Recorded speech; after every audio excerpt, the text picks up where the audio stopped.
옛날 저 멀리 남쪽 땅끝 해남 바닷가 마을에 춘심이라는 어여쁜 처녀가 살고 있었습니다. 춘심이는 거친 바다와 싸우는 어부인 아버지 진수, 그리고 장터 국밥집에서 일하는 어머니 춘자와 함께 넉넉하지는 않아도 서로를 아끼는 마음만은 가득한 작은 초가집에서 오순도순 살아가고 있었지요.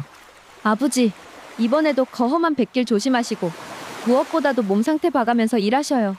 아이고, 우리 딸이 또 이렇게 걱정을 해주니 내 이번에도 무사히 다녀올 수 있을 것 같구만. 그나저나 춘심아, 내 이번에 만선을 해서 돌아오면 인자 우리 춘심이 시집갈 곳도 찬찬히 알아봐야 쓰겠구먼. 네? 뭐시라고요? 아버지, 또 무슨 그런 말씀을 다. 언제까지 이렇게 다 큰 처녀를 집에만 둘 수 있겠냐? 안 그래도 내 여기저기 제발 춘심이 니랑 자리 한 번만 만들어 달라는 사람들이 아주 그물로 한가득인디. 그러니까 너도 슬슬 이제 마음의 준비를 해야 하지 않겠냐? 아이고 아버지, 알았으니까 그저 몸 조심히만 돌아오셔요. 춘심이의 아버지 진수는 가까운 바다가 아닌 저 멀리 흑산도까지 나갔습니다. 그렇게 한번 뱃길에 오르면 나흘 혹은 닷새는 좋게 지나야 집에 돌아왔기에 두 모녀는 진수가 바다에 나가면 항상 마음을 졸이며 집에서 기다리곤 했지요. 그러던 중 어느 날 하루는 점심쯤이면 돌아와야 할 아버지 진수가 좀처럼 돌아오지 않은 일이 있었는데요. 춘심이는 아버지가 좋아하는 된장찌개를 끓여놓고 집 앞을 몇 번이나 서성이며 아버지의 걱정을 하였지요. 일하는 사람들하고 고기를 푸느라 늦어지는가 보구만. 곧 오시겠지. 분명히 오실 거야. 하지만 해가 지도록 아버지의 소식이 없자 춘심이의 마음은 점점 불안해지기 시작하였고 결국 초조함을 이기지 못한 그녀는 아버지를 찾아 직접 포구로 향하기로 하였습니다. 춘심이 포구에 도착하자 마침 그곳에서 그물을 정리하던 춘심이네 이웃 덕삼이가 그녀를 보고 손을 흔들었는데요. 덕삼이 오라버니, 혹시 우리 아버지 배 들어온 것 못 보셨단가요? 내 분명히 점심 전에는 올 예정이라고 들었는디. 저녁이 다 되어나도 아직 집에 안 오셔서 걱정이 되어나서 왔구만요. 아이고 춘심아, 그것이 다 무슨 소리냐? 진수성님은 아까 대낮에 거 고기를 잔뜩 싣고 만선으로 돌아오셨는데 아직도 집에 안 들어가셨단 말이요? 그런데 가만 보자야. 아까 진수성님이 좀 이상하기는 했구만. 이상했다니? 오라버니, 그것이 무슨 말입니까요? 그것이 말이요. 진수성님네 배가 만선으로 돌아와가지고 분명히 기분이 좋아야 할 성님의 표정이 뭔가 심상치가 않더라 이 말이지. 내아도 심각해놔서 직접 물어보지는 않았다만. 혹시 춘심아, 너그 집에 무슨 일이라도 생긴 것이냐? 아니구만요. 어찌되었든 오라버니, 일단 아버지 배가 도착했다는 것을 알았으니 되었구만요. 일이 끝나면 항상 곧장 집으로 돌아왔던 아버지였기에 무엇인가 이상함을 느낀 춘심이. 그녀는 포구에서 집으로 돌아오는 내내 찜찜한 기분을 떼어낼 수가 없었습니다. 낮에 벌써 돌아오셨다고? 그럼 바로 집으로 오시지 않고 도대체 어디를 가신 것이다냐? 그렇게 온갖 생각들을 하며 무거운 발걸음으로 마을에 도착한 춘심이의 흐릿한 시야에 익숙한 그림자 하나가 들어왔으니 그 모습은 어느 집 대문에서 막 빠져나오는 아버지의 모습이었지요. 아이고, 난 또 괜히 걱정했구먼. 아버. 춘심이의 얼굴에 안도의 미소가 번지며 그녀가 막 아버지를 부르려는 순간 그녀의 목소리가 다시 그녀의 목청으로 들어갔으니 그 이유는 바로 어느 한 여인이 문 뒤에서 뒤따라 나와 아버지를 배웅하는 것을 발견하였기 때문이었습니다. 웜에 저 집은, 그리고 저 사람은 설마? 아니구만. 아니요. 그 집은 어머니가 일하는 국밥집의 주인이었던 덕춘이의 집이었고 그 여인은 바로 덕춘이의 부인인 명옥이었지요. 명옥이 다시 집으로 들어가자 춘심이는 참을 수 없다는 배신감에 차오르는 눈물을 애써 참으며 아버지에게 다가가 따지듯 물었습니다. 아버지, 지금 이것이 다 무엇이랍니까? 우째 아버지가 다른 곳도 아니고 저 집에서, 그리고 우째 명옥이 아주머니랑 같이 나오시냔 말이에요. 춘심아, 그것이 말이다. 그러니까 이것이 아이고, 내 이것을 어떻게 설명을 해야 하냐잉. 아이고, 어떻게 아버지. 다른 사람도 아니고 어머니가 매일같이 일하는 그 국밥집 주인 마누라랑 아버지고 일부러 덕춘이 아재가 일 나간 낮 시간을 노려서 이 집에 갔답니까요? 지금 이 시간에도 땀 흘리며 고생하는 어머니를 두고 어쩜 그러실 수가 있습니까요? 춘심아, 그러니까 그게 말이다. 춘심이의 울음 섞인 목소리에 아버지는 고개를 푹 숙인 채 아무런 대꾸도 하지 못하였고 한참을 망설이던 그는 개미만한 목소리로 겨우 한마디를 내뱉었으니 미안하다. 그 한마디는 날카로운 비수가 되어 춘심이의 가슴 가장 깊은 곳을 후벼 팠습니다. 세상 누구보다 믿었던 아버지의 그 말에 춘심이의 마음이 통째로 무너져 내리고 말았지요. 그날 밤 고된 하루 일을 마친 어머니 춘자가 피곤한 기색으로 집에 들어섰습니다. 춘심아, 일찍 와 있었구나. 저녁은 웜해. 아이고 춘심아, 이게 무슨 일이냐? 네 어디 아프기라도 한 것이오? 집으로 돌아온 어머니는 딸 춘심이가 눈물범벅이 되어 있는 것을 보고 깜짝 놀라 달려왔고 어머니의 애타는 질문에도 한참을 울기만 하던 춘심이는 이내 눈물 젖은 목소리로 겨우 입을 열었습니다. 아이고 어머니.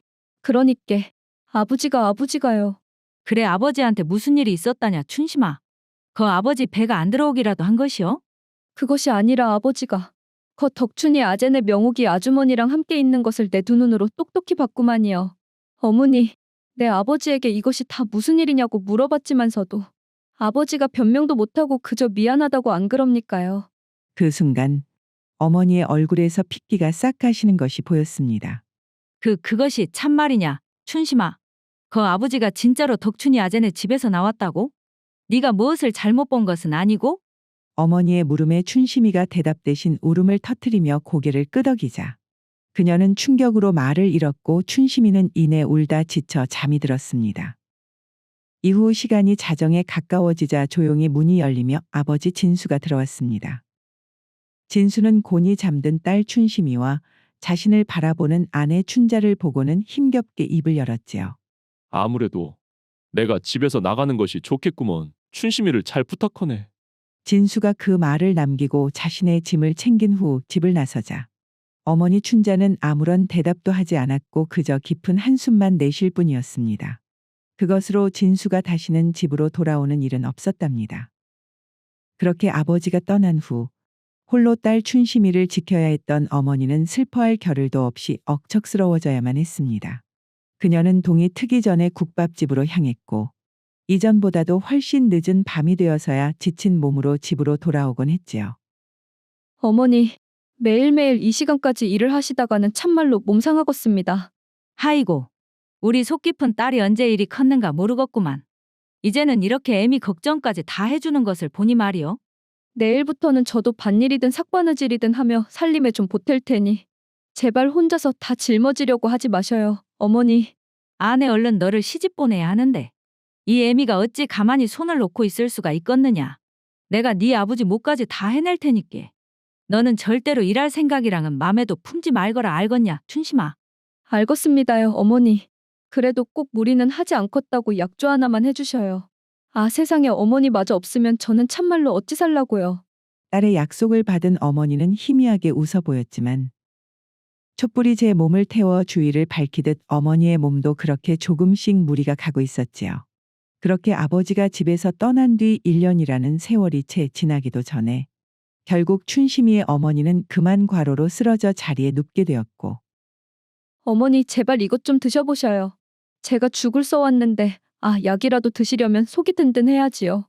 어머니, 이것만 드시면 금방 툭툭 털고 일어나실 거예요. 춘심이의 정성스런 간호에도 불구하고 야속하게도 어머니의 병세는 날이 갈수록 깊어만 갔습니다. 그렇게 어머니가 자리에 누운 지 한 달이 채 되지 않던 어느 새벽 우리 춘심이 참말로 미안하다 춘심아. 내 혼자 너를 두고 어찌 눈을 감을꼬. 그것이 어머니의 마지막 말이었습니다.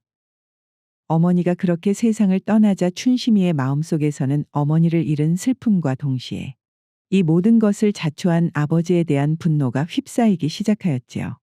아무리 마음이 떴다고 하기로써니 세상에 어찌 아버지란 사람이 어머니가 병들어 돌아가시는데 얼굴 한번 비추지를 않는다냐. 사랑이라는 것이 참말로 부질 없는 것이구만. 내 앞으로는 다시는 아버지라는 사람도 이 세상 모든 사내들에게도 정을 주지도 마음을 기대지도 않을 것이구만.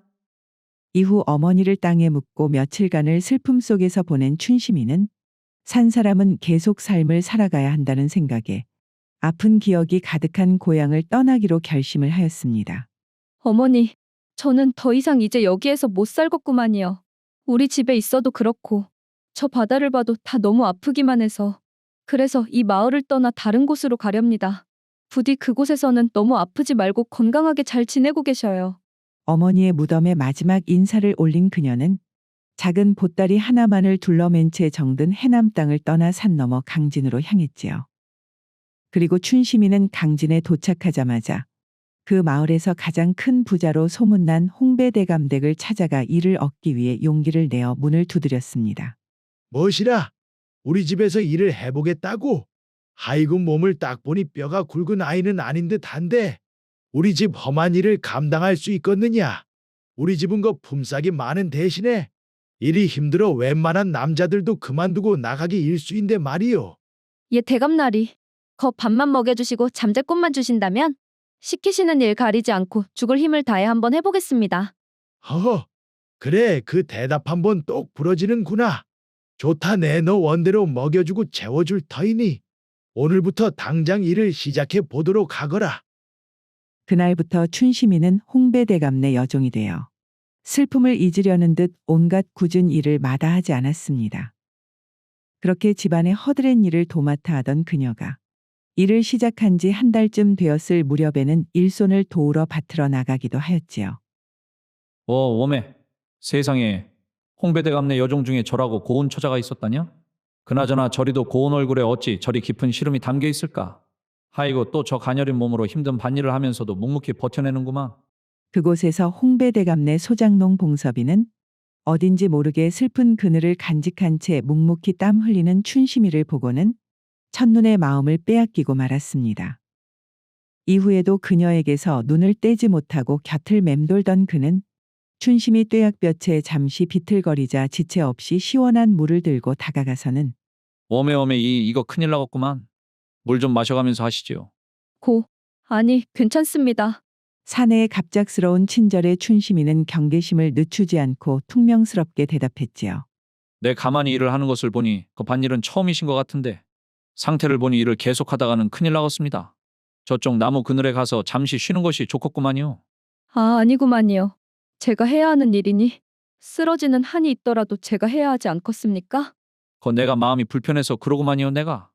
춘심이는 일부러 차갑게 대답했지만 봉섭이는 이후로도 묵묵히 춘심이의 곁을 맴돌며 그녀가 힘들어할 때마다 남몰래 굳은 일을 대신해 주곤 했습니다.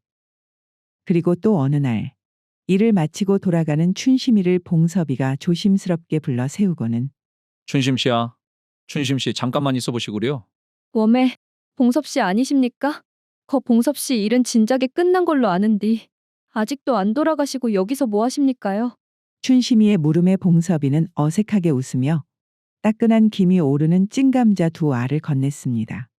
오늘도 일하느라 고단했을 터인디 뜨거울 때 몰래 혼자 드시구려. 봉섭이가 건네준 찐 감자에서 전해져 오는 따스함과 그의 꾸밈없는 눈빛은 춘심이의 다친 마음을 저도 모르게 흔들었고 아이고 지난번에도 괜찮다고 해도 이번에도 이렇게 먹을 것을 또 참말로 고맙습니다요 봉섭씨. 그날 이후 봉섭이의 한결같은 노력에 얼음장 같았던 춘심이의 마음도 봄눈처럼 서서히 녹아내리기 시작하였고 그렇게 두 사람은 고된 일과 속에서도 서로를 살뜰히 챙겨주는 가까운 사이가 되었습니다. 춘심이가 봉섭이와 서로 가까워진 지 석 달쯤 지난 어느 날 밤이었습니다. 그날도 고된 하루를 마치고 잠자리에 들려던 춘심이의 귓가에 문 밖에서 자신을 부르는 조심스러운 목소리가 들려왔는데요. 춘심씨 자고 있습니까요? 저 봉섭이구만요. 갑작스레 자신을 부르는 소리에 두근거리는 마음으로 밖으로 나간 춘심이. 그곳에는 진지한 얼굴을 한 봉섭이가 있었습니다. 봉섭씨, 거 무슨 일이시길래 이 시간에 저를 찾아오셨단가요? 춘심이의 물음에 봉섭이는 한참 동안 우물쭈물 망설이더니 마침내 결심한 듯 입을 열었지요. 춘심씨. 거 말입니다. 그러니까 저한테 시집을 오지 않겠습니까? 웜에 갑자기 시집이라니 그것이 무슨 말입니까요 봉섭씨? 사실 말입니다. 며칠 전에 한양에서 포목점을 하는 저희 삼촌이 저에게 보부상의를 하지 않겠냐고 제안을 했구만요. 갑자기 보부상의를 말이어요? 물건이야 삼촌 가게에서 다 대줄 테니 성실히 일만 하면 제법벌이가 괜찮을 것이라고 말이어요. 그런데 암만 생각해도 내 춘심씨를 두고 한양에 혼자 갈 수가 있겠습니까? 그러니까 춘심씨 저랑 한양에 같이 가서 새롭게 한번 시작을 해보는 것은 어떻겠습니까요? 봉섭이는 계속해서 들뜬 목소리로 춘심이를 설득했으나 춘심이에게 보부상이라는 세 글자는 며칠씩 집을 비우던 아버지의 모습을 떠올리기에 충분하였지요. 봉섭 씨 다른 것은 다 좋은데. 그런데 집을 오랫동안 비우고 여기저기 떠돌며 일을 하는 사내를 저는 남편으로 받아들일 자신이 없구만요. 춘심 씨, 그것이 갑자기 무슨 말입니까요? 봉섭 씨, 그 한양에 꼭 가야만 하는 겁니까요? 여기서 그냥 저랑 함께 소박하게 밭이나 일구고 살아도 저는 그것으로도 충분히 행복할 수 있을 것 같은데 말이어요. 봉섭이는 춘심이의 뜻밖의 대답에 크게 낙담하였습니다. 그는 춘심이를 사랑하기는 하였으나 평생에 다시 없을지도 모를 이번 기회 역시 놓치고 싶지 않았지요.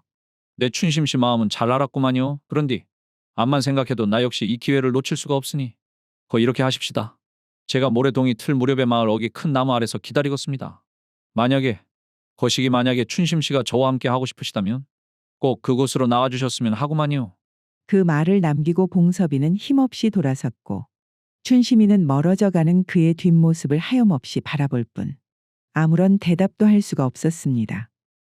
이후 이틀이라는 시간은 야속하게도 빠르게 흐르고 마침내 약속한 날의 새벽이 밝아왔고 동이 트기도 전 단촐한 짐을 챙겨 마을 어기 나무 아래에 선 봉섭이는 애타는 마음으로 춘심이가 오기만을 기다리고 있었지요. 꼭 올 것이구만. 춘심 씨도 나를 분명히 마음에 두고 있는 것을 내 다 아는디 꼭 올 것이구만. 그리고 바로 그 시각 춘심이는 자신의 작은 방 안에서 밤새 잠을 자지도 못한 채 뜬 눈으로 해가 떠오르는 것을 지켜보고 있었으니 봉섭 씨, 지금쯤이면 이미 나와서 나를 기다리고 있을 터인디. 아니요, 안 되구만 안 돼. 지금 봉섭 씨를 따라가면 나도 우리 어머니처럼 평생을 그저 방 안에서 봉섭 씨만 기다리다가 결국에는 버려지게 될 팔자구만. 내 그렇게 당했으면서도 어찌 남자를 다시 믿을 수가 있겠냐잉. 시간은 무심하게 흘러 날이 완전히 밝도록 춘심이가 나타나지 않자 봉섭이는 마지막으로 그녀가 올 길을 돌아본 뒤 아쉬움을 안고 한양으로 떠났습니다. 그렇게 두 사람의 운명은 그날 아침 서로 다른 길로 완전히 갈라지고 말았지요. 이후 봉섭이가 강진을 떠난 지 2해가 지나고 춘심이의 마음속에서도 그의 이름이 희미한 옛 이야기처럼 되어갈 무렵이었습니다. 하루는 춘심이가 마당을 쓸고 있는데 평소 봉섭이와 가깝게 지냈던 머슴 덕파리가 다가와 머뭇거리며 그녀를 불렀지요. 춘심아, 잘 지냈냐잉? 그나저나 내 니한테 할 말이 있는디. 내 니한테 이 말을 해야 하나 말아야 하나 한참을 망설였는디. 그래도 네가 알아야 할 것 같아서 말이여. 덕파리 오라버니, 무슨 말씀을 하시려고 평소 오라버니답지 않게 이렇게 뜸을 다 들이신데요? 봉섭이가 말이여. 한양에 가서 제법 자리를 잘 잡았다고 하는구만. 거기에서 돈도 제법 많이 벌었다고 말이여.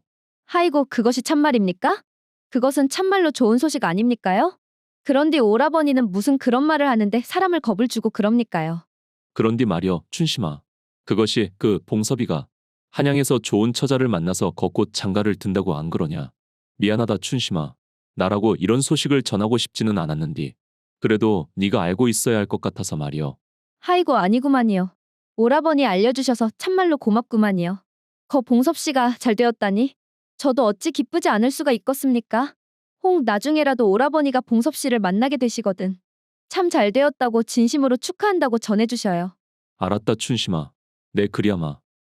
그날 밤 모두가 깊은 잠에 빠져들자 춘심이는 방 안에서 꽁꽁 얼어붙었던 심장이 부서지는 듯한 아픔을 느끼며 소리죽여 울었습니다. 자신의 선택으로 놓쳐버린 연인이었기에 누구도 원망할 수가 없어 그 슬픔은 더욱 시리고 깊었지요. 시간은 또다시 흘러 춘심이가 홍배대감의 집에서 일을 한 지도 어느덧 5년의 시간이 흘렀습니다. 하루는 몇 해 전 부인과 사별하고 여지껏 쭉 홀로 지내던 홍배대감이 새 부인이라며 한 여인을 집으로 데리고 온 일이 있었는데요. 홍배대감은 그녀에게 집안의 일꾼들을 한 명 한 명 소개해주기 위해 마당에서 일을 하던 춘심이 앞으로 그 여인을 데리고 갔지요. 아, 춘심아, 이쪽은 말이다. 오늘부터 이 집의 새 안주인이 되실 분이다. 얼른 인사드리거라.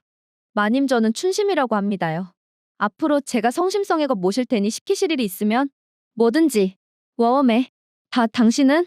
그렇게 말하며 고개를 든 춘심이가 여인의 얼굴을 확인하는 순간 춘심이는 숨이 멎는 듯한 충격에 휩싸였습니다. 그녀는 바로 자신의 온 인생을 망가뜨린 원흉이었던 명옥이었기 때문이었지요. 아이고 이것이 누구냐? 너 춘심이 아니냐? 너 해남에서 살던 춘심이 맞지? 너가 마을을 떠난 후로 네 소식을 한 번도 들은 적이 없었는데 춘심아 도대체 이것이 얼마만이냐? 뭔 못이라고요? 어쩜 이렇게 뻔뻔하게도 그렇게 태연히 말을 하십니까? 참말로 세상에 악연이라는 것이 존재하기는 하구만요. 해남에서 우리 집안을 풍비박산 낸 것도 모자라. 이제는 이 강진으로 와서 제 숨통까지 끊어놓으실 작정입니까? 춘심이는 원망이 가득 담긴 눈으로 명옥이를 쏘아본 뒤 그대로 몸을 돌려 자신의 방으로 들어가 버렸고 마당의 분위기는 순식간에 얼음장처럼 차가워졌지요. 저 버르장머리 없는 것을 보았나? 지난 5년 동안 갈 곳 없는 것을 거두어 먹여주고 재워줬더니 이제 보니 은혜도 모르는 고약한 것이었구나. 네, 이것을 당장에 내쫓아버려야겠구나. 아이고 서방님 제가 따로 말해볼 테니 이번 일은 저에게 맡겨주시고 서방님은 화 푸셔요. 그려. 자네가 뭐 그렇게 말한다면야 에휴. 그날 밤 홍배대감의 노여움을 사쫓겨날 것을 걱정하던 춘심이는 캄캄한 방 안에서 앞날을 고민하고 있었습니다. 밤이 얼마나 깊어갔을까. 예고도 없이 갑자기 방문이 열리더니 뜻밖에도 새 안주인인 명옥이 작은 술상을 들고 들어왔지요. 이 밤중에 마님께서 저 같은 처원한 종의 방에는 어인 행차이십니까? 이제 곧 쫓겨날 몸이니 마지막으로 제 비참한 꼴을 구경이라도 하러 오셨답니까요? 하지만 명옥이는 그런 춘심이의 가시 돋친 말에도 전혀 동요하지 않고 말없이 방으로 들어와 춘심이의 앞에 술상을 내려놓으며 서로의 잔을 채웠지요. 대감께는 내가 잘 말씀드려 놓았다 춘심아.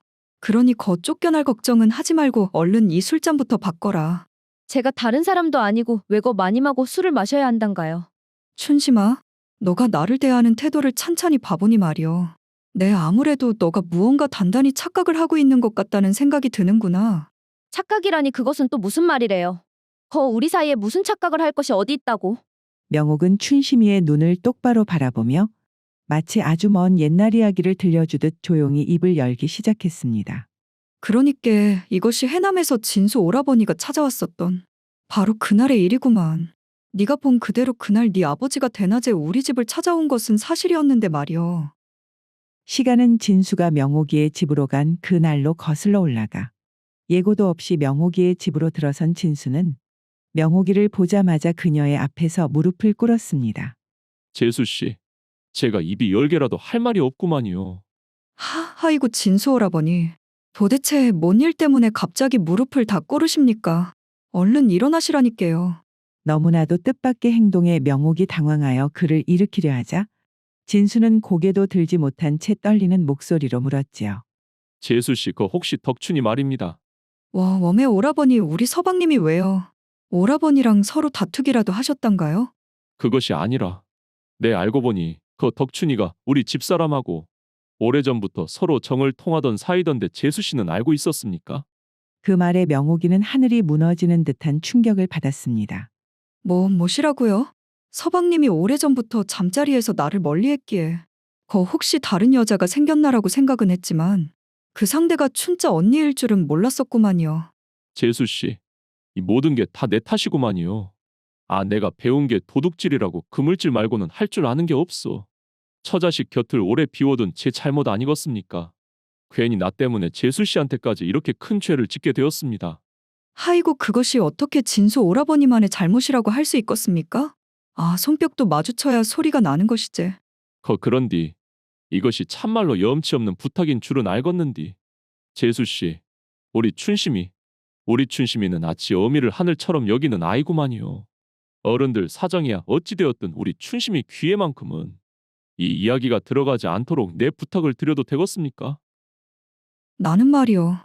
그 상황에서도 자식이 받을 충격을 걱정하는 진수 오라버니의 마음의 감동을 받고는 그래서 알겠다고 걱정 마시라 약속을 했었구만. 그리고 힘없이 나가는 오라버니를 그저 딱한 마음에 배웅해 주었을 뿐인데 하필이면 춘심이 네가 그 모습을 보게 된 것이었고 말이요. 그것이 전부 참말이란 말씀입니까요?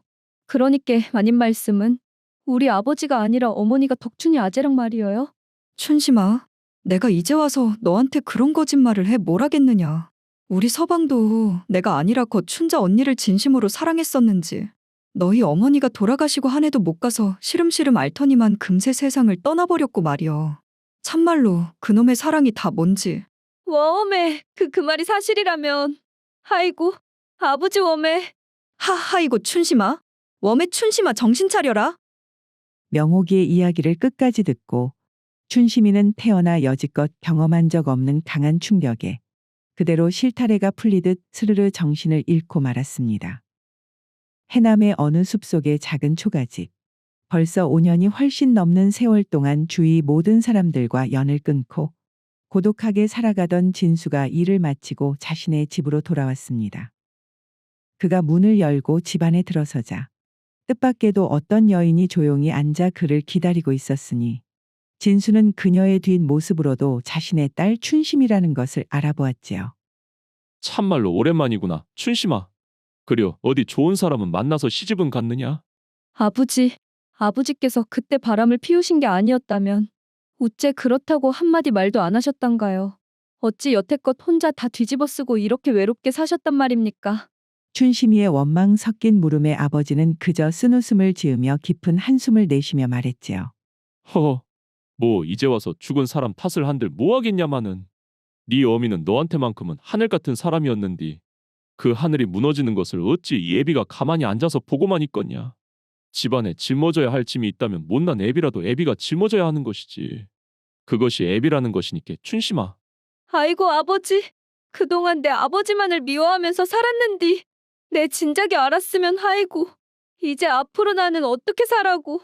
춘심이의 마음속에서는 평생을 미워했던 아버지에 대한 미안함과 함께 자신의 선택으로 놓쳐버린 봉섭이에 대한 후회가 뒤엉켜 순간 걷잡을 수 없는 울음이 터져나왔습니다.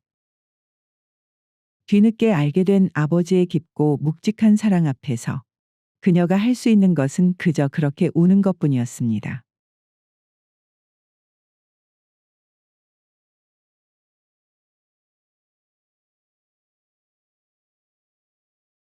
영광에서 주변 마을들을 떠돌며 소금 장수를 하고 있는 덕팔이. 그에게는 덕팔이라는 번듯한 이름이 있었지만 그를 보는 사람들은 항상 그를 언서방이라고 부르거나 혹은 언청이라고 불렀는데요. 날 때부터 입술이 갈라져 꿰맨 자국이 선명하였기 때문에 그의 이름은 평생을 따라다니는 별명 뒤에 가려져야만 했지요.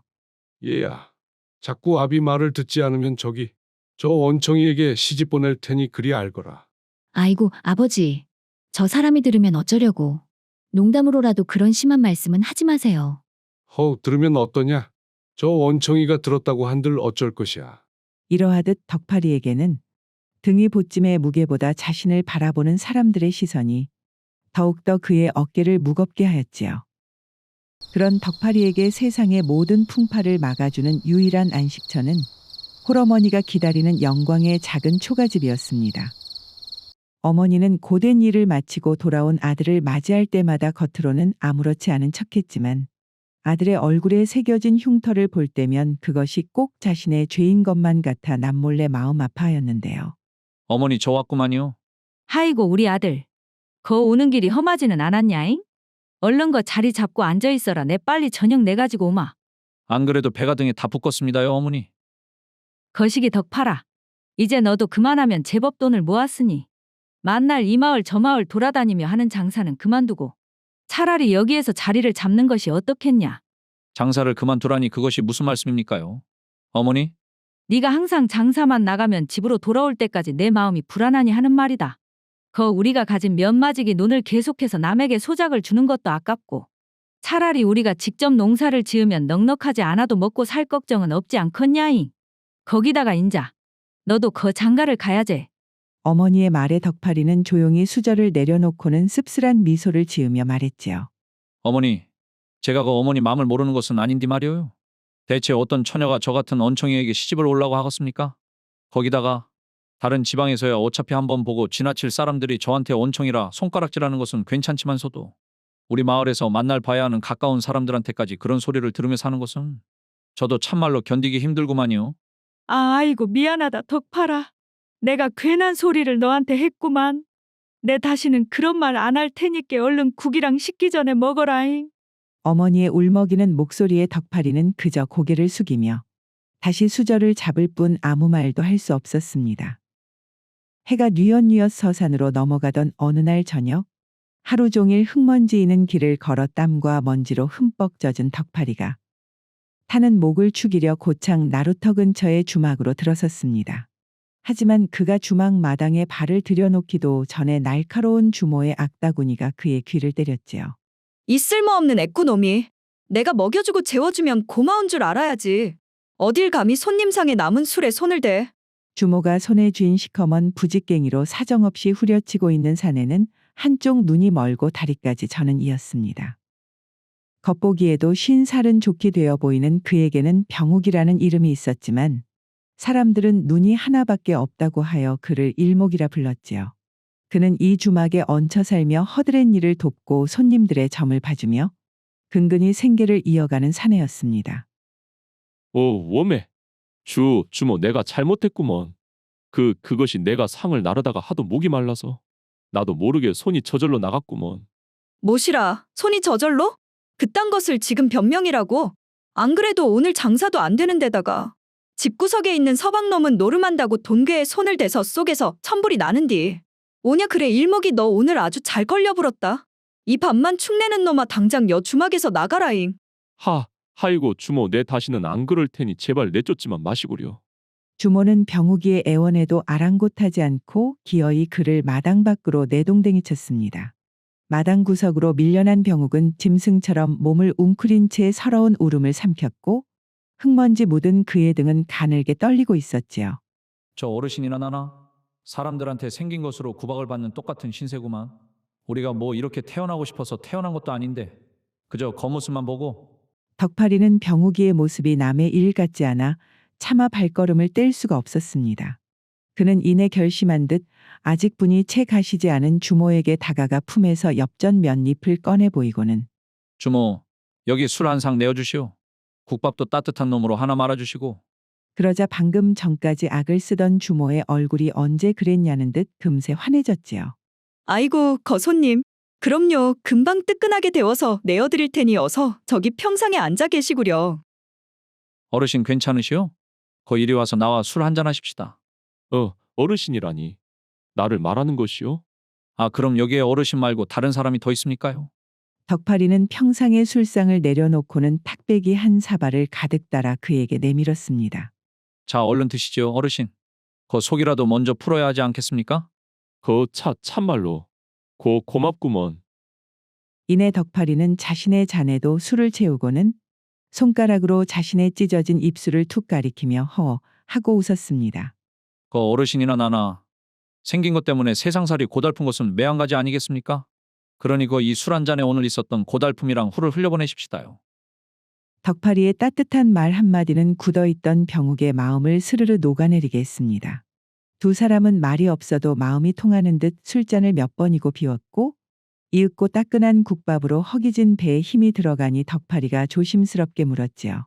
그런디 어르신, 제가 여쭙기는 송구하지만서도 어찌하여 주모의 구박을 다 받아가면서도 굳이 이 주막에 붙어 계시는 겁니까? 혹시 무슨 사연이라도 있으신 거랍니까? 내 이름은 병욱이라고 허네. 이곳에 주모나 다른 사람들이야 내가 눈이 하나 멀었다고 하여 그저 나를 일목이라 부르며 손가락질 하지만서도 자네 말 맞다나 내 여기를 떠나지 못하는 데는 다 특별한 사정이 있구먼. 특별한 사정 말이오요? 아, 어차피 술만 마시기 적적하니 그것이 어떤 것인지 저한테 좀 알려주실 수 있습니까? 내가 여기서 오가는 손님들 점을 봐주면서 살고 있는디. 가끔 한 번씩 심심하면 다른 사람 점만 봐주는 것이 아니라 내 점도 한 번씩 봐보지 않겠는가. 그런디 내 점괘가 말일세. 바로 이 주막에서 나를 건져줄 은인을 만나 팔자를 고칠 운명이라고 나왔구먼. 그래서 내 그것만을 믿고 이 모든 대우를 참고 지내고 있는 것이고 말이오. 하이고, 그런 사정이 있었구만요. 거 말씀하신 대로 하루빨리 어르신께서 그 은인이라는 사람을 만나면 좋겠습니다요.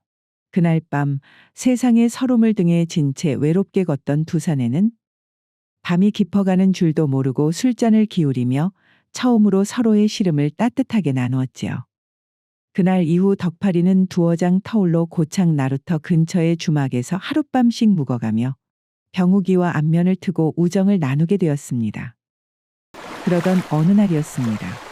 그날도 덕파리가 나룻배에서 내리고 있는데 나루터 한쪽에서 쪼그리고 앉아 애타게 그를 기다리고 있던 병욱이 용수철처럼 튀어올라 그의 소매를 꽉 잡았지요. 덕팔이, 자네 이리 좀 와보게 어서. 큰일이 났구만. 아니, 큰일이 아니라 우리에게 아주 큰 기회가 왔어. 아니 어르신, 대체 무슨 일이시길래 땀까지 다 흘리면서 그러십니까? 내가 어젯밤에 말이여 그 황룡이 나오는 꿈을 꾸었는데 말일세. 내 평생 이렇게 생생하고 영험한 꿈은 처음이었구만. 자네 그 꿈의 기운이 사라지기 전에 얼른 거 부안에 가야 하는 구먼. 황룡이 나오는 꿈이요? 그런데 부안에는 갑자기 왜 가자는 겁니까요, 어르신? 잘 듣게. 어젯밤 꿈에 황룡을 탄 신선이 구름 속에서 내려와 내게 이르기를 올해는 여름 장마보다 가을 장마가 훨씬 더 길고 세차게 이어질 것이다 하고는 호련히 사라졌구먼. 이건 보통 꿈이 아니야. 이건 분명히 계시란 말일세. 계시라니. 그럼 어르신, 그 부안에 가서 도대체 무엇을 하실 생각이십니까요? 병욱이는 품속에서 꼬깃꼬깃 모아온 묵직한 전대를 꺼내 보였습니다. 그 안에는 한평생 점을 봐주고 모아둔 돈이 있었지요. 이걸로 부안 곰소에 가서 소금을 전부 사들이자고. 소금을 말이어요? 아, 자네가 명색이 소금 장수라면 알 것 아닌가. 가을 장마가 길어져 염전에서 소금이 안 나오면 소금값이 하늘 높은 줄 모르고 오를 것을 말이여. 그 어르신, 그래도 그렇게 전 재산을 들여서 소금을 샀다가 만약 비가 오지라도 않는 경우에는 소금값이 아주 똥값이 될 것인데요. 암만 해도 이게 워낙에 위험부담이 큰일이니 저한테 사흘 정도 생각할 시간을 주실 수 있겠습니까? 아, 집에 계신 어머니와도 한번 이야기를 해봐야 하고 말이오요. 알거네 덕팔이. 그래도 이 일은 한시가 급한 일이니 그 결정을 내리게 대거들랑 지체하지 말고 주막으로 찾아오게나. 그날 밤 집으로 돌아온 덕팔이는 저녁상을 앞에 두고 어머니에게 병욱과의 만남부터 기이한 꿈 이야기까지 자초지종을 조심스럽게 털어놓았습니다. 그리고 이야기를 모두 들은 어머니의 얼굴은 점점 하얗게 질려갔지요. 웜에, 덕팔아, 너 방금 그 병욱이란 자가 황룡 꿈을 꿨다고 했냐잉? 예, 어머니. 그런데 왜 그러십니까? 실은 나도 간밤에 꿈을 꾸었는데 말이여. 아, 꿈속에서 내가 캄캄한 바닷가를 걷고 있는데 갑자기 바다가 갈라지면서 푸른빛이 온 세상을 비추더구나. 그러더니 눈이 부시도록 찬란한 푸른 비늘을 가진 청룡 한 마리가 입에 영롱한 구슬을 꽉 물고서 하늘로 솟구쳐 오르는 것이 아니겠냐잉? 하이고 그 기세가 어찌나 대단하던지 온몸이 떨려 잠에서 깨었단다. 덕팔이는 어머니의 이야기를 듣는 순간 온몸에 전율이 흘렀습니다. 이야기를 듣고 보니 놀랍게도 어머니가 청룡 꿈을 꾼 시간은 병욱이가 황룡 꿈을 꾼 시간과 거의 일치하는 시간이라 이것은 결코 우연일 수 없다고 생각했지요. 하이고 어머니. 그 황룡하고 청룡 꿈을 두 사람이 동시에 꾸다니. 이것이 그 병욱이 어르신이 말한 대로 참말로 뭔가의 계시인 것 같구만요. 저기 덕팔아. 덕팔이의 이름을 나지게 한번 부르고 한참 동안 아무 말 없던 어머니는 이윽고 굳은 결심을 한 듯 자리에서 일어났습니다. 그녀는 농 깊숙한 곳에서 묵직한 돈주머니와 면마지기 땅 문서를 꺼내왔지요. 어메, 어머니, 이것이 다 무슨 돈이란가요? 네가 장가라도 가게 되면 주려고 여태까지 모은 돈이란다. 덕팔아, 이것이 만약 하늘이 주신 기회라면 말이다. 무슨 일이 있어도 잡아야 할 테지만 그렇다고 해도 돈을 얻겠다고 큰 욕심을 부려서 사람을 잃어서는 안 된다잉. 하이고 어머니, 명심하겠습니다요. 덕팔이는 어머니의 깊은 뜻을 가슴에 새기며 묵묵히 고개를 끄덕였습니다.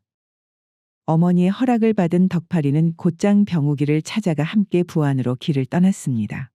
그렇게 희망과 불안을 안고 며칠을 걸어 마침내 부안의 곰소에 도착한 두 사람은 눈앞에 펼쳐진 끝없는 염전의 풍경에 감탄할 새도 없이 곧장 소금 창고들을 돌아다니며 닥치는 대로 소금 물표를 사들이기 시작했지요.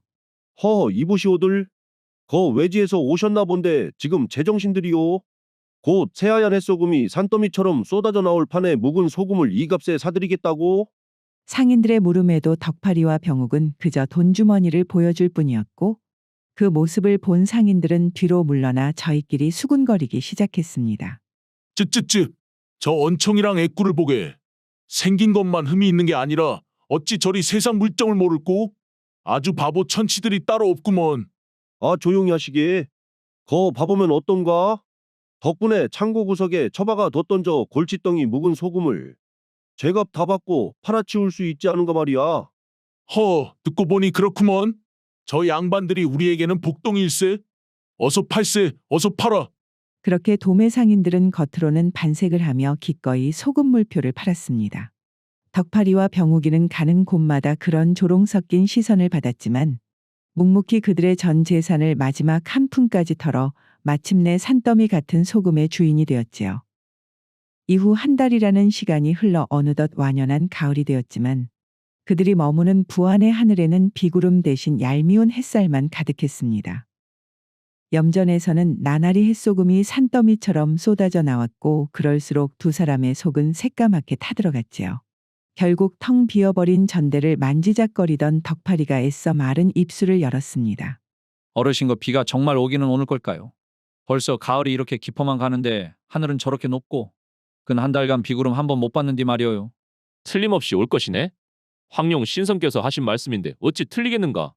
하늘의 뜻은 때가 있는 법이니 조금만 더 기다려보세. 병욱이는 태어난 척 덕파리를 다독였지만 사실 그 역시 초조함을 감추지는 못하였지요. 그렇게 그들의 기다림이 길어질수록 희망은 절망으로 바뀌어갔고 모든 것을 걸었던 두 사람은 말없이 앉아 깊은 한숨만 내쉬는 날이 많아졌습니다. 그러던 어느 날 밤, 그날도 두 사람은 아무 말 없이 방에서 누워 뒤척이고 있었지요. 바로 그때 멀리서부터 우르르릉 하는 희미한 소리가 땅을 울리며 들려왔고 그 소리에 잠에서 깬 병욱이 덕파리를 급히 흔들어 깨웠습니다. 덕파리, 일어나 보게. 듣고 있는가? 아무래도 비가 오려나 보구먼. 마침내 하늘이 응답하신 것이요. 예? 그게 참말입니까 어르신? 덕파리의 말이 채 끝나기도 전에 갑자기 쾅 하는 거대한 천둥 소리가 밤의 정적을 깨뜨리며 창공을 갈랐습니다. 뒤이어 번개가 번쩍일 때마다 창호지가 대나처럼 새하얗게 물들었고 이윽고 지붕을 때리는 빗소리가 들리기 시작하더니 순식간에 양동이로 퍼붓는 듯한 장대비가 쏟아지기 시작했지요. 그토록 기다리던 비가 내리자 병욱이는 더 이상 참을 수 없다는 듯 자리에서 벌떡 일어나 그대로 마당으로 뛰쳐나갔습니다. 그리고는 두 팔을 하늘로 활짝 펴고 하늘이 내려주는 축복인양 쏟아지는 소나기를 온몸으로 맞았지요. 아이고, 황룡님, 청룡님, 참말로 고맙습니다. 네, 언젠가는 이렇게 비를 내려주실 거라고 꼭 믿고 있었구만요. 어르신, 그 어르신이 말한 대로 황룡님의 계시가 참말로 맞았구만요. 하하, 내가 무엇라 했는가? 비가 꼭 올 것이라고 하지 않았는가? 이보게 덕파리, 이제 우리의 지긋지긋한 고생은 다 끝났네. 다 끝났어. 두 사람은 서로를 부둥켜 안고 한참이나 기쁨의 함성을 질렀고 하늘은 그들의 함성에 화답이라도 하듯 한번 내리기 시작한 비는 그칠 줄을 몰랐지요. 이후 한 달 내내 이어진 가을장마의 세상은 그야말로 난리가 났습니다. 전국의 염전이 모두 물에 잠겨 소금 생산이 완전히 중단되었으니 곧 다가올 김장철을 앞둔 도매상들은 발만 동동 구를 뿐이었고 자연히 소금값은 하루가 다르게 천정부지로 치솟았습니다. 바로 그때 한 달 전 덕파리에게 소금을 팔았던 부안의 상인들도 땅을 치고 후회하고 있었지요. 아이고, 이놈의 비는 그칠 줄을 모르니 올해 장사는 다 망했네. 망했어. 그러게 말일세. 그런데 가만히 있자. 자네 한 달 전에 우리에게 와서 묵은 소금을 싹쓸이해 갔던 그 사내들 기억나는가?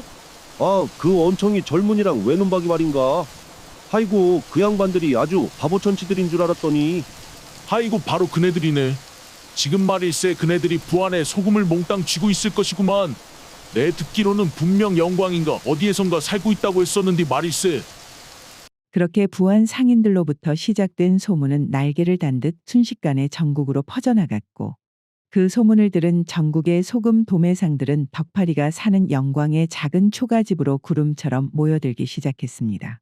불과 얼마 전까지만 해도 언청이라며 손가락질하던 이들이 이제는 덕파리 앞에서 머리를 조아렸으니 그야말로 하루아침에 천지가 뒤바뀐 셈이었지요. 여기 찾아오신 분들 지금 워낙에 상황이 급박한지라 그것을 고려해서 저희가 샀던 소금값의 2배만 받고 조금씩이라도 오신 분들께 전부 똑같이 2가마니씩만 팔겠습니다. 뭐시라고? 거 덕파리 자네. 내가 3배를 낼 테니 나에게 소금 10가마니를 먼저 파시게나. 아이고, 지금 상황에 겨우 3배로. 거 덕파리 자네. 아니 거 덕파리 어르신. 내 소금값에 4배를 드릴 테니 거 나랑 거래를 하십시다. 다들 여기까지 소금을 사러 와서는 아주 통들이 작구먼. 그래, 나는 5배의 값을 쳐 드릴 테니 거 부안해서 산 소금 절반을 나한테 넘기시오. 덕파리가 가만히 있는데도 상인들은 서로 소금을 차지하기 위해 5배, 6배 값을 올리며 아우성이었고 그 광경을 눈앞에서 본 덕파리와 병욱은 그저 서로를 쳐다보며 어깨를 으쓱할 뿐이었습니다. 그렇게 순식간에 돈벼락을 맞은 덕파리와 병욱이 덕파리가 살던 초라한 초가집은 이제는 웅장한 기와집이 들어서고 곳간에 재물이 쌓이게 되니 그들의 삶은 하루아침에 완전히 달라졌습니다.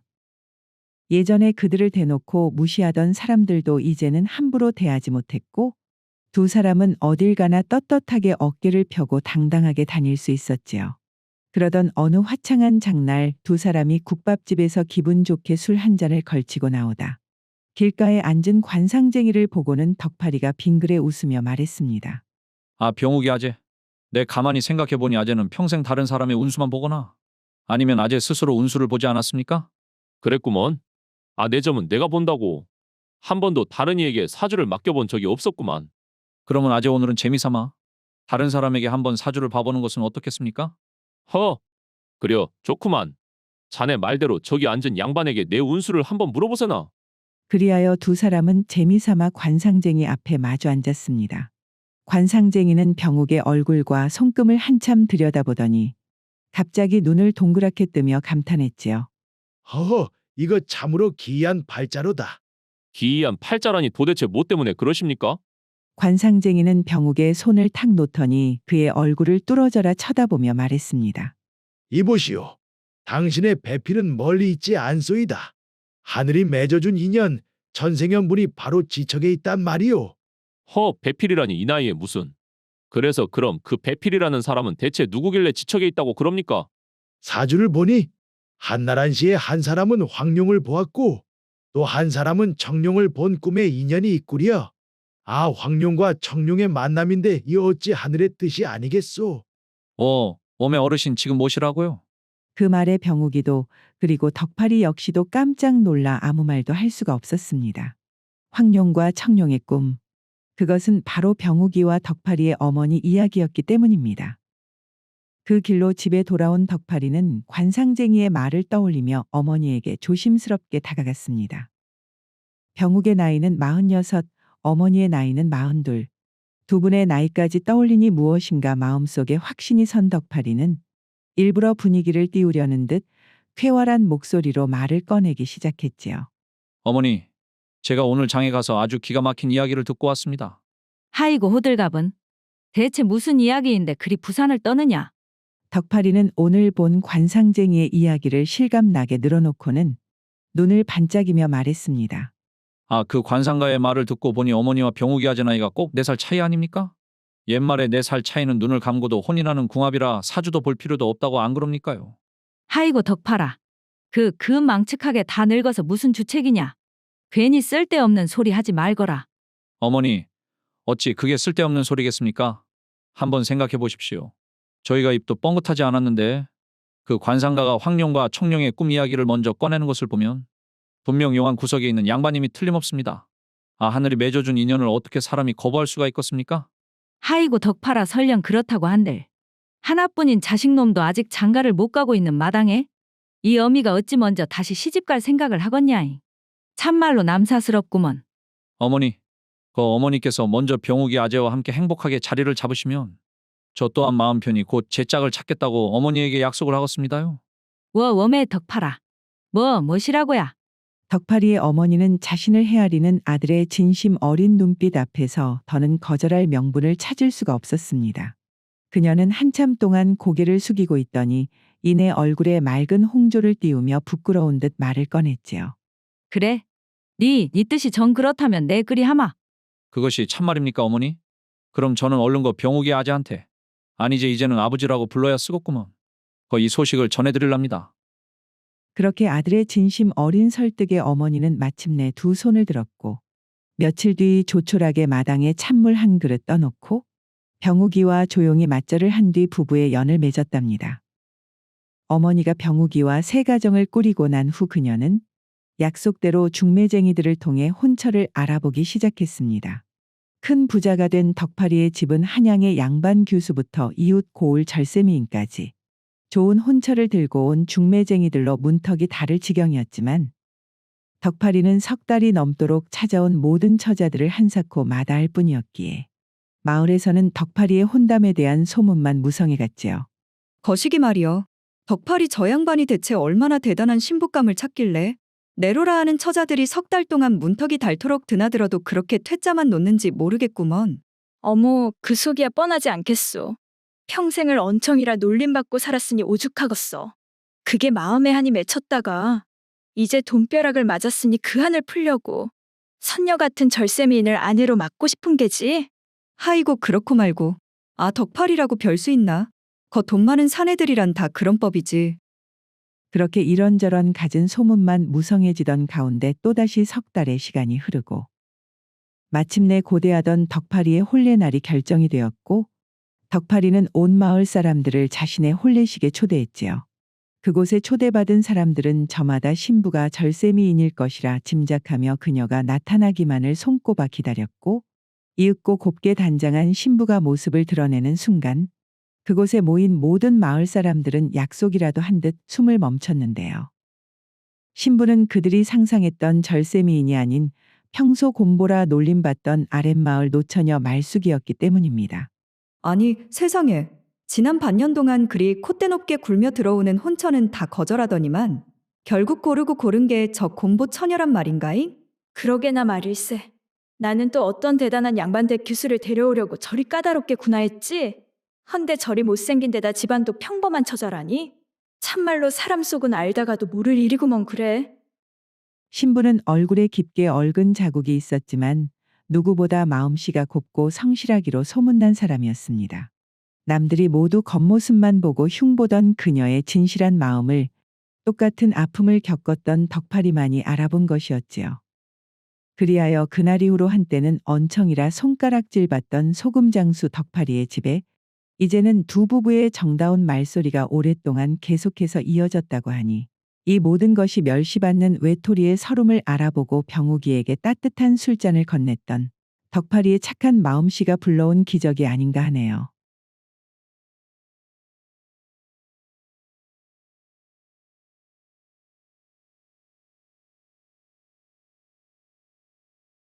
사람들이 사는 마을에서 한참을 들어가야 하는 깊은 숲속. 인적이 드문 곳에 초가집 한 채가 조용히 자리를 잡고 있었습니다. 이 집에는 병욱이라는 노인이 살고 있었는데 그는 세상의 시름을 잊고 자연을 벗삼아 홀로 약초를 캐며 소박하게 살아가고 있었지요. 이거야 원. 참으로 신기한 꿈을 다 꾸어불었구만 그래. 이른 아침부터 약초를 캐러 가기 위해 망태기를 챙기는 그의 얼굴에는 유난히 환한 미소가 걸려 있었으니 그 이유는 바로 그가 간밤에 아주 신비로운 꿈을 꾸었기 때문이었습니다. 용꿈이라니? 이것은 필시 하늘이 내게 무언인가 귀한 것을 내려줄 징조임에 틀림이 없구만. 가만 보자 그 꿈속에 나온 장소가 분명 이 숲속에 큰 바위가 있는 곳 같았는데 그래 오늘은 다른 곳은 다 제쳐두고 바로 그곳으로 가봐야겠구먼. 그렇게 마음을 정한 병욱은 꿈에서 본 장소로 가기 위해 여느 때보다 가벼운 마음으로 집을 나섰습니다. 집을 나선 이후 짙게 낀 안개를 헤치며 산길을 오른 그는 한참 동안이나 헤맨 끝에 꿈속에서 보았던 큰 바위가 있는 곳에 다다를 수 있었는데요. 그래 내 착각인 줄 알았는데 분명 여기가 맞았구먼. 꿈속에서 용이 솟아올랐던 자리가 이 근방이었지.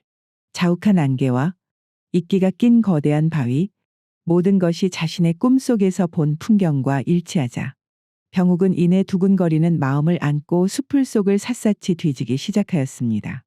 하지만 한참 동안이나 숲을 헤치고 다녀도 그의 눈에는 흔한 도라지나 더덕 몇 뿌리만 보일 뿐 다른 특별한 것은 눈에 들어오지 않았지요.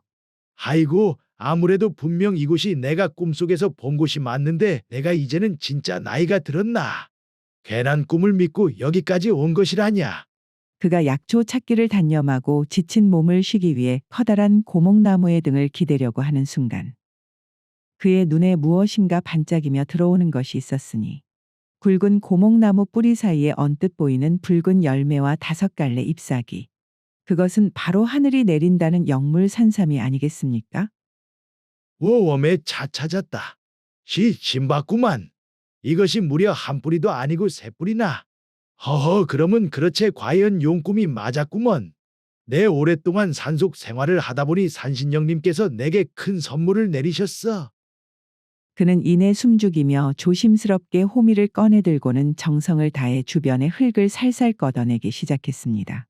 마침내 흙 속에서 온전한 모습을 드러낸 산삼 세 뿌리는 딱 보아도 100년은 좋게 되어 보였지요. 이 정도면 과연 임금님께 올리는 진상품으로도 조금도 손색이 없겠는데.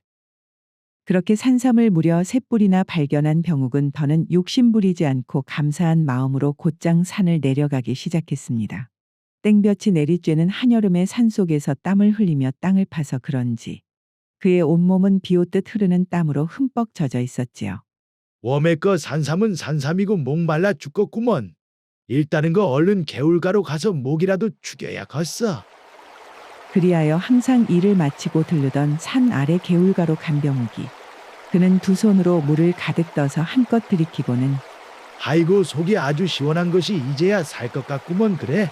병욱이 만족스러운 숨을 내쉬며 흐뭇해하던 바로 그 순간이었습니다. 그의 등 뒤에서 낯선 사내의 목소리가 들려왔으니 어르신, 거 잠시 실례 좀 하겠소.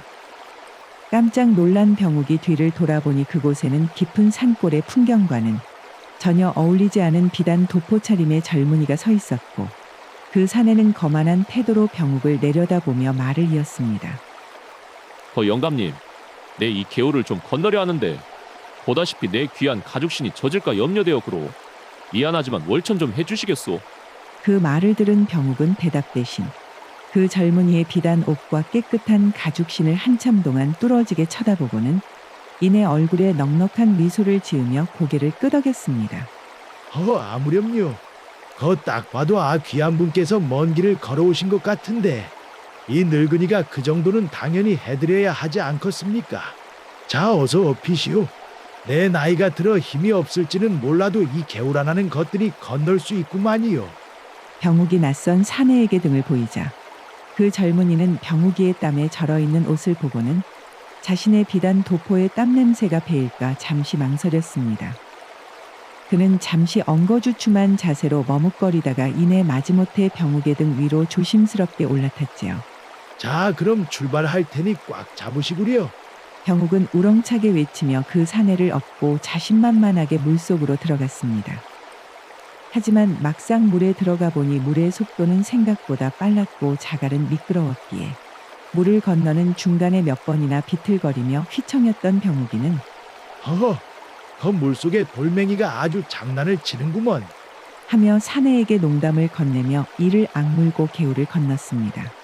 병욱의 등 위에서 겁이 난 사내는 행여나 물에 빠질까 처음의 조심스러움은 어느새 잊어버리고 그의 어깨를 꽉 붙잡았지요. 병욱이 개울을 무사히 건너게 되자 젊은 사내는 서둘러 그의 등에서 뛰어내리고는 혹시 자신의 옷이 더러워지지는 않았는지 옷매무새를 확인하며 병욱이에게 말을 건네었습니다. 어르신 딱 보니 이곳에서 평생을 사신 분 같은데 이 근방 지리도 훤하겠구려. 거 혹시 이곳 근방에 사신다는 윤대감 댁이 어디인지 아시오? 내 듣자하니 한양의 궁궐에서 도승지를 지내시다가 고향으로 내려오셨다는데. 알고 말고요. 그 젊은 양반 그곳에 가시려는 것이요.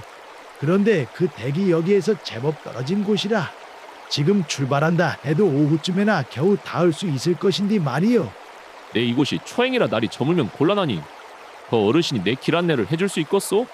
고생한 만큼 보수는 넉넉히 쳐드릴 테니 말이오. 그럼 저야 좋지요. 마침 오늘 산행도 다 끝났겠다. 젊은 양반 덕에 쏠쏠한 벌이가 생겼구려. 자, 그럼 더 늦기 전에 얼른 가십시다. 그리하여 병욱은 약초 망태기를 척 짊어지고 앞장서서 걷기 시작하였고 갑수는 안도의 한숨을 내쉬며 그의 뒤를 따랐지요. 둘은 한참이나 꼬불꼬불 이어진 좁은 산길을 걷다. 이내 병욱이 무엇인가 생각이 났다는 듯 사내에게 물었습니다. 그런데 내 궁금한 것이 하나 있는데 그 젊은 양반은 어디에서 오시는 길이요? 행색을 보아하니 필시 한양에서 오신 듯한데 그 뭐 때문에 이런 험한 산길을 헤쳐가며 윤대감 댁은 가려고 하는 것이요? 하이고 어르신, 이런 총구석에서 오래 사신 것에 비해 보는 눈은 있으시구먼. 내 이름은 갑수라고 하는데 어르신 말대로 나는 한양에서 아주 중한 임모. 그러니까 거 듣고 놀라지 마시오. 어명을 받아 윤대감님을 찾아뵈러 이 먼 길을 왔소이다. 거 더 이상 자세히는 말할 수 없으니 그리 알고 계시구려. 어명이라는 말에 앞서가던 병욱이의 어깨가 순간 흠칫 굳어지며 떨리는 목소리로 대답을 했습니다. 웜의 어명이라고? 아이고 그러면 쇳내가 아주 깍듯하게 모셔야겠구만이요. 그렇게 굽이진 산길을 얼마나 걸었을까요? 어느덧 해는 중천을 넘어갔고 뜨거운 햇살이 연신 내리쬐자 땀을 뻘뻘 흘리며 병욱의 뒤를 따라오던 갑수가 퉁명스럽게 말했습니다. 하이고, 어르신 거 배가 등에 붙겠소이다. 어디 이 근처에 허기를 채울 만한 주막이라도 없소. 허허, 한양에서 오신 귀한 분께서 험한 가마고개를 넘으셨으니 오죽하시겠소. 사실 나도 배가 등에 달라붙어 북소리가 날 지경이요.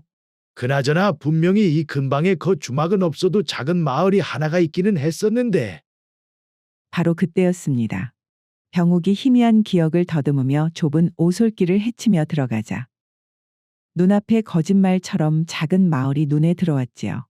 마을 어귀에서부터 꽹과리와 장구 소리가 시끌벅적하게 들려오고 맛있는 음식 냄새가 바람을 타고 솔솔 풍겨오니 마을 중심에 위치한 커다란 기와집 마당에서 큰 잔치가 열리고 있는 것 같았습니다. 허허, 우리가 참말로 운이 좋구만이요. 딱 보니 저 기와집에서 잔치를 하는 것 같은데. 아, 젊은 양반 얼른 거 들어가 보십시다. 잠깐 어르신은 저 집의 주인과 서로 알고 있는 사이시오. 모르는 집에 어찌 함부로 들어간단 말이오.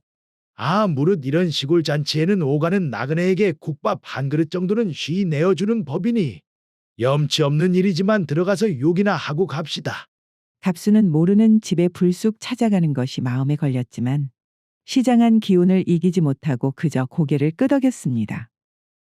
그 기와집 안에서는 제법 큰 잔치가 열린 것인지 많은 사람들이 넓은 마당에서 음식을 먹으며 웃고 떠들고 있었고 이내 갑수와 병욱이 마당 안으로 들어서자 집주인으로 보이는 자가 비단 도포를 차려입은 갑수를 발견하고는 급히 달려나와 갑수에게 인사를 건넸습니다. 어이 그거 딱 봐도 귀한 분 같으신데 어인일로 이런 누추한 마을까지 행차하셨습니까요? 나는 한양에서 어명을 전달하러 가는 길이오. 웜의 못이라 어명이라고라. 갑수의 말에 집주인의 눈이 더욱 휘둥그레지며 깍듯하게 허리를 숙이며 자신을 소개했지요. 소인은 거 황참봉이라고 하옵니다. 마침 오늘이 소인의 환갑이라 조촐한 잔치를 벌였는데 이리 귀한 분께서 행차하시니 이야말로 저희 집안의 큰 영광이구만요. 부디 맘껏 즐기다 가십시오. 황참봉은 갑수를 가장 좋은 자리인 사랑방으로 정중히 모셨고 반면에 마당에 남아있는 병욱이는 한번 흘끗 쳐다보더니 하인을 손짓하여 부르고는 조용히 말을 건넸지요. 저기 저 늙은이는 마당 구석 멍석자리로 안내하고 거 국밥이나 한 그릇 내어드리거라.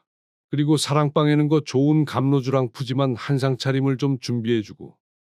그리하여 병욱은 사람들이 거의 없는 마당의 한 구석에서 자리를 잡았고 잠시 후 그의 앞에 개다리 소반 위에 멀건 국밥 한 그릇과 탁배기 한 사발이 툭 놓여졌습니다. 아이고 이거 시장하던 차에 참말로 감사하게 잘 먹겠네.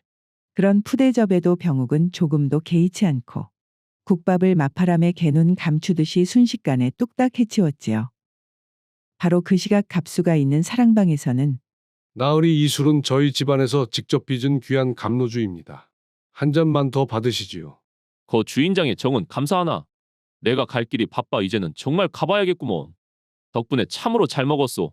아이고 아닙니다 나으리. 이렇게 귀한 분을 잠시나마 모실 수 있게 되어 오히려 저희 가문의 영광이었구만요. 그런디 일을 다 마치시고 한양에라도 돌아가시게 된다면 부디 이 황참봉 홍배의 이름을 기억하시어 궁궐의 사람들에게 좋은 말씀 한 번만 해주실 수 있겠습니까? 내 꼭 그리하겠소. 이후 병욱이 대문 밖으로 나섰을 때 마침 식사를 마친 갑수가 황참봉의 배웅을 받으며 나오고 있었습니다. 황참봉은 갑수의 모습이 보이지 않을 때까지 연신 허리를 굽히며 공손하게 인사를 올렸지요. 그렇게 둘은 시끌벅적했던 잔칫집을 빠져나와 다리를 하나 건너고 나지막한 고개를 다시 하나 넘어 마침내 윤대감의 집이 있는 강변을 낀 아담한 마을에 도착할 수 있었지요.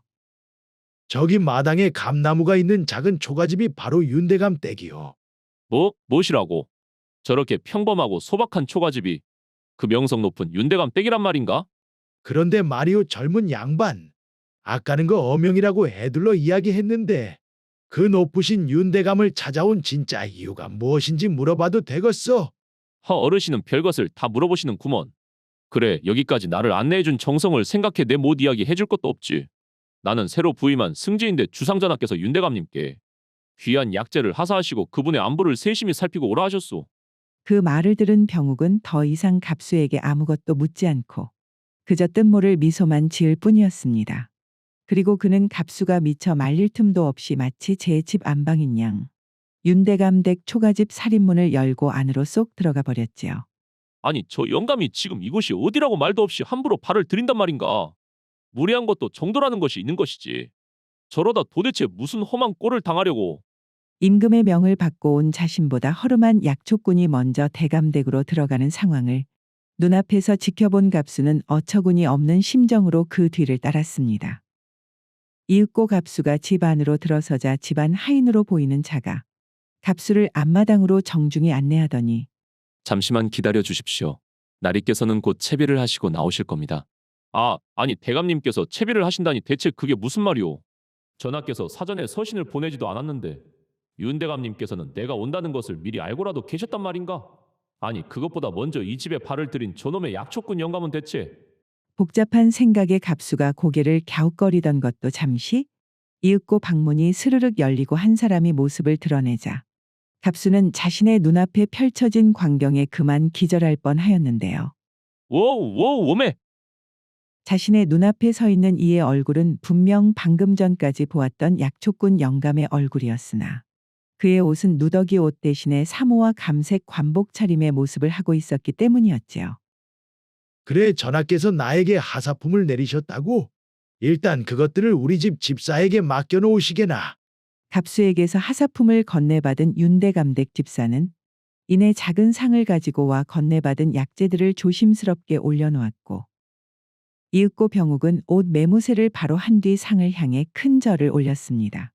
아이고 전하, 궁궐을 떠난 이 미천한 늙은 신을 아직도 잊지 않으시고 이렇게 베풀어 주신 은혜 성은이 망극하옵니다. 사실 윤대감은 임금이 심한 곶불로 자리에 누워있을 때에도 밤낮으로 곁을 지켰고 심지어 모친상을 당했다는 소식을 듣고도 국사를 돌보느라 임금의 곁을 떠나지 않을 정도의 충신이었습니다. 그랬던 그가 3년 전 임금의 허락을 얻어 고향으로 낙향한 것은 연로하신 부친이 병석에 누웠기 때문이었는데요. 고향으로 돌아온 윤대감이 정성껏 아버지를 보살폈음에도 결국 아버지마저 세상을 떠나자 그는 속세의 모든 미련을 버리고 세상을 등진 채 인적이 드문 숲속에 작은 초가집을 짓고 자연을 벗삼아 유유자적한 삶을 살게 된 것이었지요. 이 모든 충심의 일화를 익히 알고 있었던 신참 승지갑수는 자신이 저지른 엄청난 무례를 떠올리며 사시나무처럼 덜덜 떨었습니다. 대감 나으리. 참으로 신기한 일이세. 어젯밤 내 꿈속에서 주상 전하를 뵈었는데 전하께서 내게 무언가 말씀하시려던 찰나 커다란 황룡 한 마리가 나타나 나를 어느 깊은 산속으로 이끌었지 뭔가. 내 하도 꿈이 소상하여 오늘 새벽 일찍 그곳을 직접 찾아가 보았더니 글쎄 그곳에서 100년은 좋기 됨직한 산삼 새 뿌리를 캐었구먼. 이것 또한 하늘의 뜻이니 자네가 돌아가는 길에 주상전하께 전달해 줄 수 있겠는가? 대감 나으리. 소인 죽을 죄를 지었습니다. 이 어리석고 무례한 놈을 부디 벌하여 주시옵소서. 허허, 너무 염려 말게나 갑수 자네. 거 젊은 날의 과오는 때로 훌륭한 약이 되는 법이 아니겠는가? 그리하여 시간은 흘러해는 서산에 걸리는 저녁이 되었고 윤대감은 갑수를 배웅하기 위해 둘은 함께 길을 나섰습니다. 그들은 돌아가는 길 내내 그간의 궁궐 소식과 세상 돌아가는 이야기를 나누었고 그렇게 고개를 하나 넘고 산허리를 돌다 보니 어느새 낮에 들렀던 잔칫집 앞을 다시 지나가게 되었지요. 이건 마침 잘 되었구만. 갑수 자네 그 시장할 테니 들어가서 다시 저녁이나 얻어먹고 가세나. 병욱의 말에 두 사람은 다시 잔칫집으로 들어섰고 집주인 황참봉은 낮에 왔던 갑수가 다시 찾아오자 반갑게 뛰어나와 그를 맞이하였지요. 아이고 나으리, 이제 한양으로 올라가시는 길입니까요? 갈 길이 머니 오늘은 우리 집에서 묵고 가시는 것은 어떠신지요? 웜에 그런데 이 어르신은? 허허, 어르신은 무슨 놈의 어르신인가? 거 낮에 봤던 약초꾼이지. 아, 예. 예, 일단 거 시장하실 테니 얼른 안으로 드시지요. 갑수 자네? 나는 거 볼 일이 급해놔서 변소 좀 들렀다 갈 테니 자네 먼저 들어가 있게나. 병욱이 잠시 화장실에 가기 위해 자리를 비우자 갑수는 조용히 황참봉에게 다가가 귀띔을 해주었는데 거 주인장 저분이 말일세. 내 알고 보니 바로 이 근처 고을의 낙향에 계신다는 전 도승지 윤대감 나으리셨구먼. 뭐시라고요? 저분이 바로 그 유명한 윤대감 나으리시라고요? 그것이 참말입니까? 그 말을 듣는 순간 황참봉은 쏘스라치게 놀라며 그 자리에서 얼어붙었지요. 하이고 저분이 내가 그토록 뵙고 싶어 하던 그 윤대감이었다니. 그런데 웜에 그렇게 하늘 같은 분을 내가 마당 구석 멍석자리에 앉히고 그저 국밥 한 그릇만 내어주고 내쳤단 말인가? 하이고 내가 도대체 무슨 짓을 저지른 것이다냐? 이윽고 병욱이 자리에 돌아오자 황참봉은 그에게 다가가 머리가 방바닥에 닿을 듯 큰 절을 올리고는 집안에서 가장 귀하게 여기는 7년 묵은 감노주를 덜덜 떨리는 손으로 잔에 조심스레 따라 올렸습니다. 대감 나으리. 이 미천한 놈이 귀한 분을 알아보지도 못하고 큰 결례를 범했습니다요. 부디 이 술 한 잔으로 소인의 무례를 너그러이 용서해 주시옵소서. 술잔을 건네받은 병욱은 한참 동안 술잔을 그저 바라만 보고 있더니 그 술잔을 들어 입으로 가져가는 대신 자신의 비단 관복에 쏟아 부어버렸지요. 웜의 대감 나으리. 내 딱 보니 말일세. 자네가 술을 대접하는 이는 이 늙고 초라한 약초꾼인 내가 아니라 내가 입고 있는 이 관복인 것 같구만. 그러니 이 술은 마땅히 내가 아니라 이 관복이 마셔야 하지 않겠는가? 그렇게 윤대감이 감노주를 자신의 관복에 쏟아버리자 젊은 승지갑수와 황참봉 홍배는 그 행동이 사람을 겉모습만 보고 판단하는 것에 대한 윤대감의 질책임을 이해하고선 한동안 부끄러운 마음에 얼굴이 붉게 달아올라 고개조차 들지 못하였다고 합니다.